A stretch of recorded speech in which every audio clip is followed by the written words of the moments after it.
Welcome to Real People, Real Voices. I'm your host, James Jackson. I'm your co-host, Pastor Wayne Moore. Always a pleasure to host with you. Man, it's always good to be in your presence because, I don't like to be in everybody's presence. Well, it's going to be a great show today. Yes, it is going to be a great show. Matter of fact, I think it's going to be a historical show.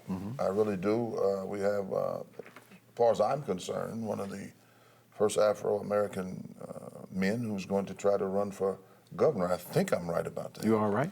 And so this is historical, and it's happening here on Real People, Real Voices. And so you ought to be watching this show every time you get a chance, because you never know what's going to happen. In fact, every Friday night at 9:30 and on Sundays at 5:30. Yes, and talk about our sponsors. Well, Lee Castle and Crawley. They've been with us, yes. If you need help, they can help you. Fervent Care Child Care and Christian Academy. Right. And also the Marion County Health Department. Yes. Doing a good job with the opiate crisis and many, many other things. In which Dr. Myers used to be in charge of many years ago. So he will remember that. I'm pretty sure he will. And we want to encourage you to go to our YouTube channel, WHMB TV 40, and subscribe. Also, please check us out on Facebook and like us while you're there. Also, we want to encourage you to send your emails and questions and shows that you might want to see, some things that you might be interested in. Right. We'd love to cover that. Also, apply to be a sponsor. We'd love to have you. Absolutely. So stay with us. We'll be back after this.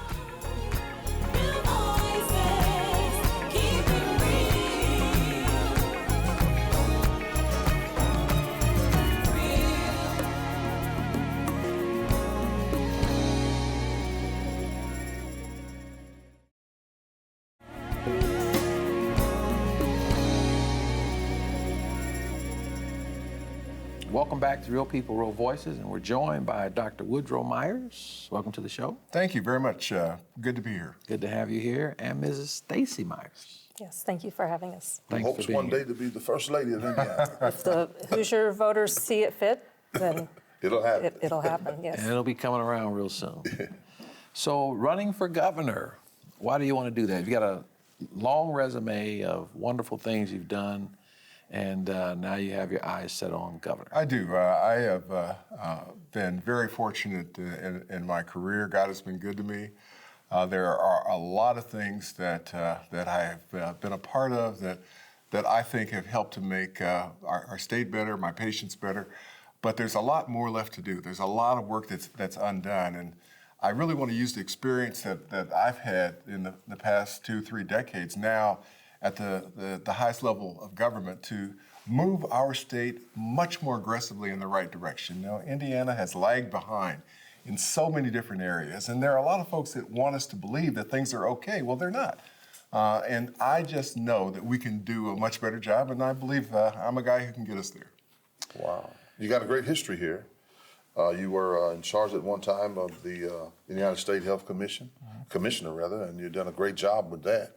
So Thank you. There's no shortcoming in your administrative skills, and so we hope the voters will give you a look to see if you can take that to the next level. Well, the running for office is for the next 450 plus or minus days, because the election for governor, the general election, is not until November of 2020. It's like a 450-day job interview. It's a job interview every single day, and you put yourself out there. You give the voters a reason to want you to have that job, and they are the ones who get to decide yes or no. That's great.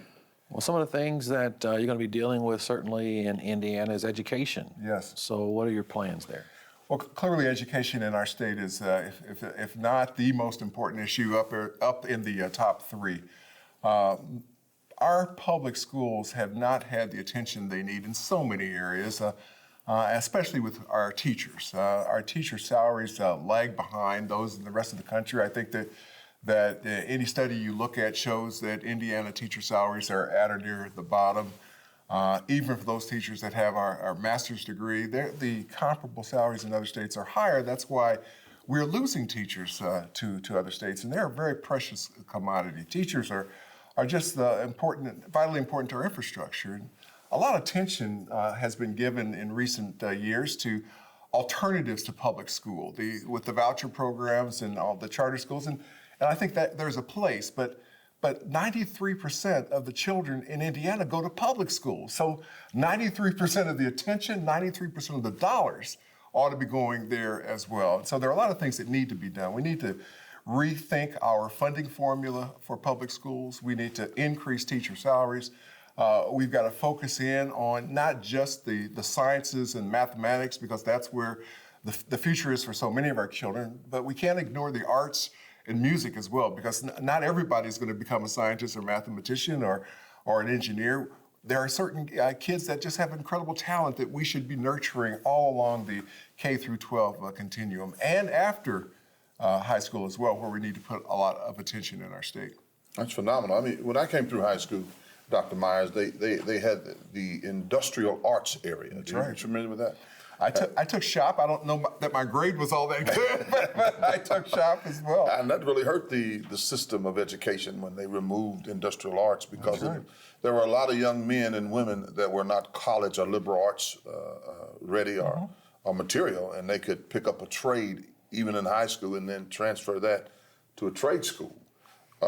We hope that will be resurrected some kind of way. But it sounds like you're very, very much in favor of restoring public education. We've got to jumpstart our public education system here in the state. There are some schools that are doing well, but there are far too many that are not. We have got to rethink the I-STEP approach that I think could be Standardized re-engineered as well. And that needs overhauling. We have got to get the energy back in our public schools. And we've had a long tradition in Indiana of focusing in, as I think any school system should, on sports. We've done a pretty good job there. Although if elected governor, I'm going to look at bringing back single-class basketball. I don't know how you guys feel, but I love the days when we I had... kind of am in favor of that myself. Well, I knew you look like a guy that might like that. I'm an old Addicts Tiger. Well, I'm a Shortridge Blue Devil, so we used to go at it a lot. Didn't Number we? 11 in white and 223 before Michael Jordan made it famous in green. So I know what's happening. But sports are important, but we've got to focus in on the academics, focus in on the arts, focus in on music, and make sure our teachers are getting what they need in order to do the jobs that we ask them to do. Before we ask the next question, Ms. Myers, tell us how you feel about the doctor running for governor. I'm very excited. This is something that we've talked about for some time in terms of what would come next with Woody's career. And he has all of our support, 110%. I know he's able to push Indiana forward and make a difference, and it's something that should resonate with all Hoosiers. Thank you so much. Healthcare. Yes. And that's a challenge and becoming more challenging across America, certainly over the next few years. The senior citizens are going to, as I understand it, there are going to be more senior citizens in America, including our state. We're not going to get out of that. There are going to be more senior citizens. That means more health issues. That's correct. What are you thinking there to get out ahead of that? Well, first of all of us should be aspiring to become senior citizens. Yes. That's the goal, right? And clearly, when we do get older, we do need more health care. But the best approach is to try to stay as healthy as you can while you're younger, so that when you do get older, you have fewer issues and fewer problems. So that's why prevention is so important. But there's a lot of progress that's been made on many of the tough old diseases. We've made progress within the scientific medical community about heart disease. There are new things that we can do today that we could not do when I was an intern, when I was a medical student. We can save heart muscle during heart attacks. We can attack those blockages in the artery much better than we've been able to before. And on diseases like diabetes, there are great new therapies, lots of different ways to go about attacking the blood sugar problems and bringing those down. But the challenge is that the costs associated with these new therapies, the costs associated with getting to a good doctor are just so high for so many people. And we don't have the systems in place that take care of all Hoosiers. Some of my colleagues, especially in the Democratic Party, have been talking a great deal recently about Medicare for All and the importance of the Medicare program, and it is vitally important. But I like to think of it more in terms of health care for all. That means, in my view, more Medicare for many, more Medicaid for those that are in that category, and more private insurance, health insurance, to fill in the gaps so that we get 100% coverage of everybody in our state. That's what we've got to do, and we've got to attack those high-cost areas that are causing difficulty for patients, especially, for instance, with diabetes. Many diabetic patients use insulin to help control their diabetes. Well, the cost of insulin over the last several years has done this. It's gone way up. And it's some of those cost increases are not very well explained by some of the companies that are involved in manufacturing that. So we've got to attack the prescription drug cost issue differently. It does not make sense in the United States of America today to have buses going from the United States to Canada to get drugs. And that's what we've got in many of the border states. Why can't we organize ourselves at the local level, the federal level, and very importantly at the state level to bring down prescription drug costs to make them affordable for everyone? Well said. We got some more. We're going to be back after these messages.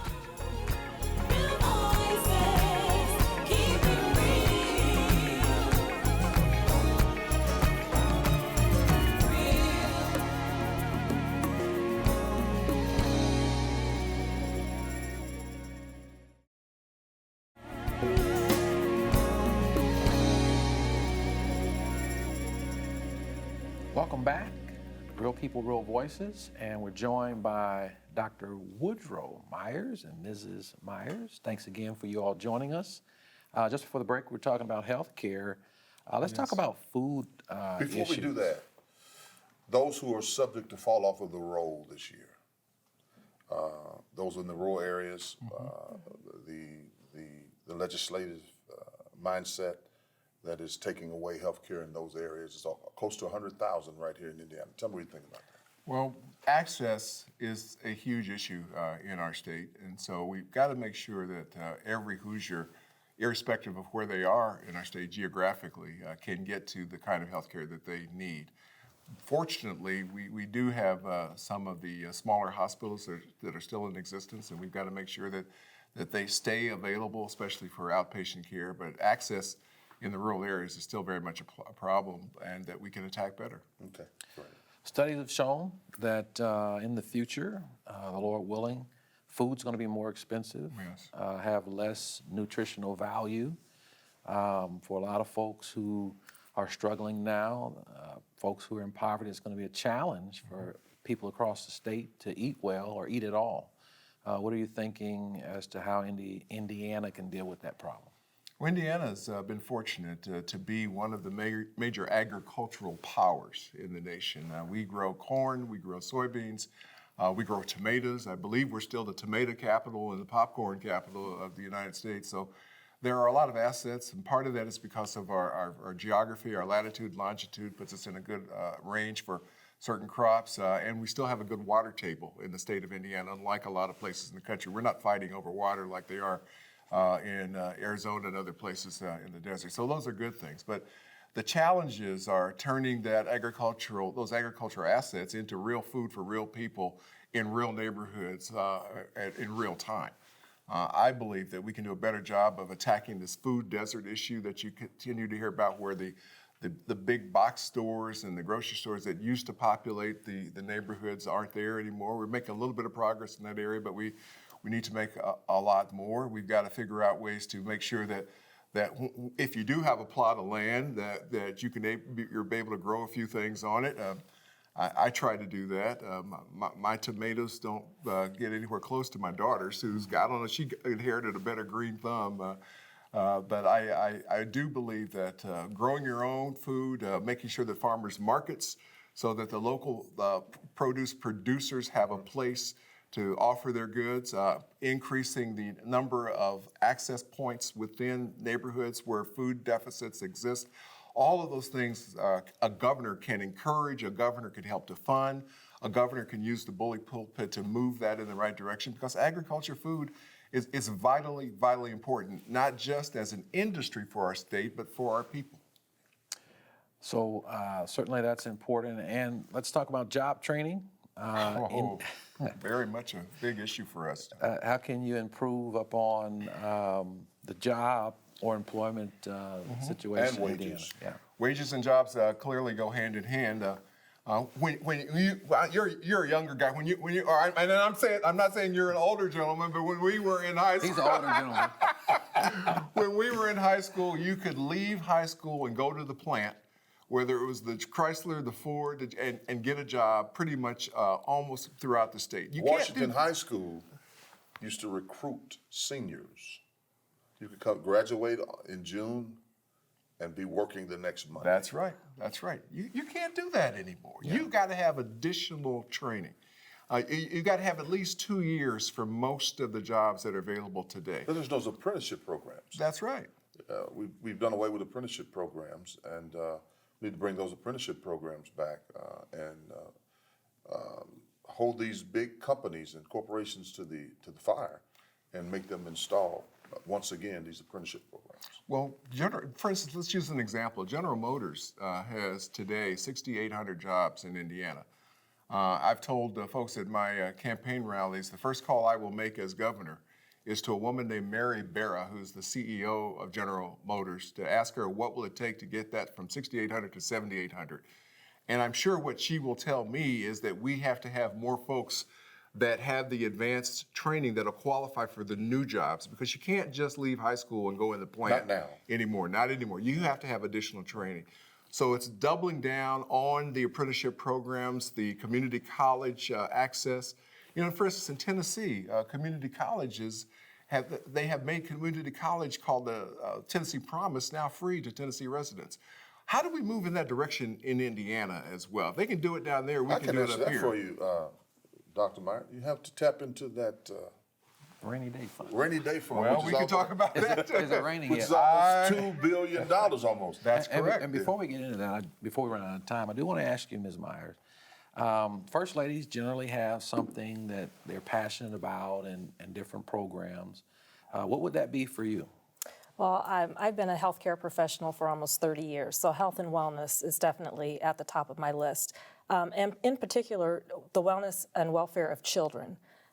There are so many opportunities, whether it's with healthcare, food deserts, as Woody discussed, affordable lunch programs. You know, there are schools that have 100% free lunch for all of their students, and then there are some that only a certain percentage of the students, and then there are some that have no program like that at all. Children are going hungry, and there's a direct correlation between hunger and the ability to learn and stay focused and So, Ms. concentrate Myers, in what school. you're telling me is you're not looking at a giveaway program. You're looking at a meeting a need program. I'm looking at meeting a need. Yes, That needs to be said. yes. Because most people think that people are looking for giveaway programs. No. And you want to meet a need.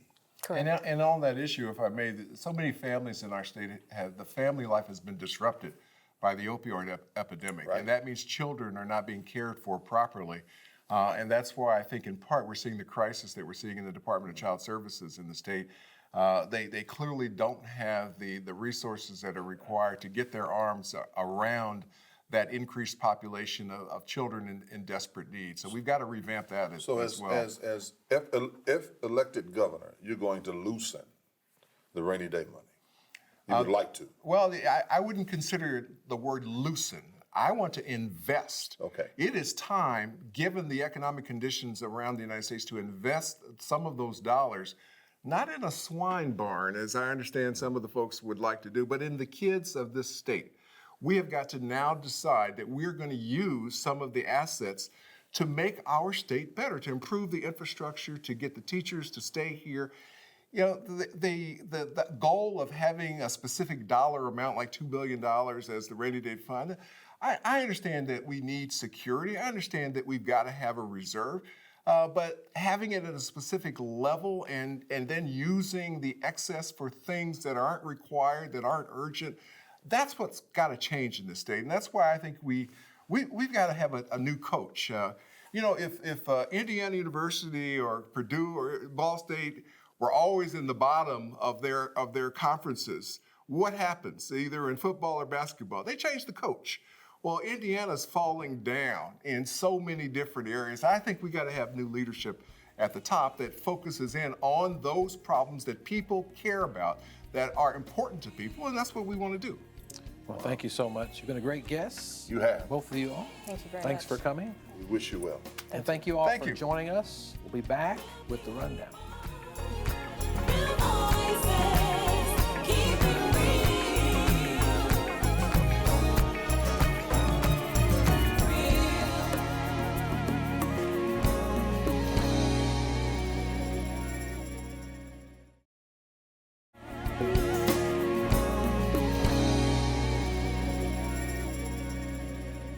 Welcome back to Real People, Real Voices. I'm your host, James Jackson. I'm your co-host, Pastor Wayne Moore. And I'm your executive producer, Faith McKinney. Gubernatorial candidate, Yes, Dr. Woodrow, Dr. Woodrow Myers, nationally known. and Ms. Stacy Myers. And Miss Stacy Myers is his wife, who has a desire to be the First Lady of Indiana. And so we're happy that they stopped by Real People, Real Voices. People don't really realize, James, that this is one of Indianapolis's and Central Indiana #1 shows. Agreed. Yeah, and Faith does a great work in getting our guests Outstanding work. and taking our recommendations to bring people onto the show. And so we're grateful for that. But Woodrow Myers, first Afro-American brother who's going to be running for governor.